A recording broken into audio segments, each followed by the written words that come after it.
Mi abuela era racista, pero lo peor fue cuando nacía una camada de cachorros hembras. Las ahogaba en agua fría para así no tener que mantenerlas porque creía que el género femenino en animales o en hijo era todo menos una bendición.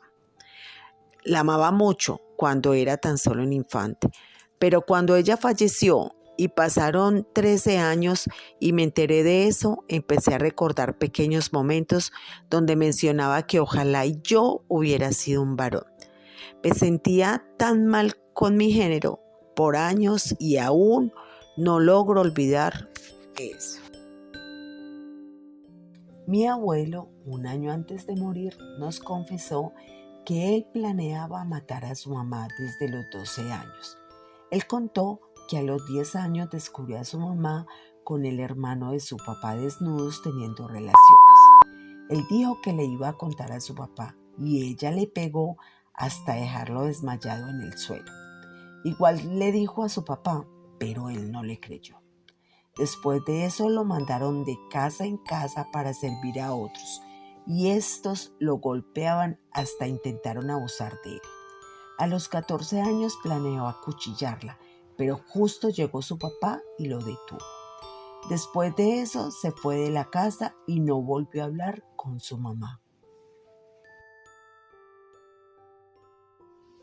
Mi mamá y sus 4 hermanos no sabían prácticamente nada del pasado de su mamá, mi abuela, quien nació en un pueblo chico, hasta un día que llegó a su casa una señora de unos 30 años aproximadamente.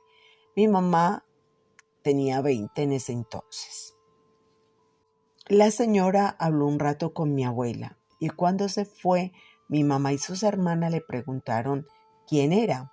Mi abuela se echó a llorar frente a ellas y les contó que era una hija nacida de un matrimonio forzado a sus 12 años, cuando sus papás la vendieron por un costal de maíz a un viejo ciego de 60 años. Ella no podía soportar esa vida y decidió escapar del pueblo a la ciudad abandonando todo, incluso a la niña. Sentía mucha vergüenza por eso y jamás se lo confesó a nadie hasta ese momento. Esa fue la primera y única vez que habló de eso con su familia. Para mis tías y mi mamá fue un shock tremendo. Una tía incluso bloqueó el recuerdo de la confesión y años después se lo recordaron y tuvo una crisis. Cuando mi mamá me contó esto, quedé en shock también, pero me explicó que era algo muy común en esos días en los pueblos recónditos. A la hermana de mi abuela la llegaron a correr de su casa toda apaleada por menstruar a los 13 años. En ese entonces había la creencia de que solo había menstruación después de tener relaciones sexuales y los papás mantenían a sus hijas vírgenes para casarlas. Un tío en su carta de suicidio reveló que él era el asesino de los niños desaparecidos de una escuela local. Él tenía esquizofrenia, pero nunca sus padres lo mencionaron. El día de su muerte hizo un atentado en la escuela donde mataban niños y acabó con casi todas las almas que se encontraban presentes en ese trágico día. También se suicidó y ahí dejó la carta. Lo más mínimo que pudimos hacer es fingir que nunca había existido. Sus hijos y su esposa se mudaron a no sé dónde y perdimos contacto con ellos. Mi hermano menor se enteró de su existencia gracias a una foto que encontró. Le tuvimos que decir que había desaparecido, porque ¿cómo le explicábamos a un niño de 5 años que un tío suyo fue un asesino serial?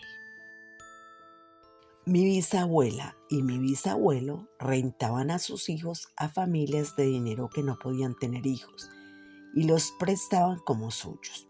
También los rentaban para que limpiaran la casa y demás. Solo uno de mis tíabuelos me lo contó. Dijo que le tocaba hacer cosas muy feas para un niño de 8 años. No me lo dijeron, pero imagino que incluso abusaron de ellos. Una de mis tiabuelas se casó con uno de los señores que rentaban. Mi madre dijo que fue porque quedó embarazada y mi bisabuela no la iba a apoyar. Era una niña. Mi tía abuela apenas tenía 14 o 15 años cuando esto pasó.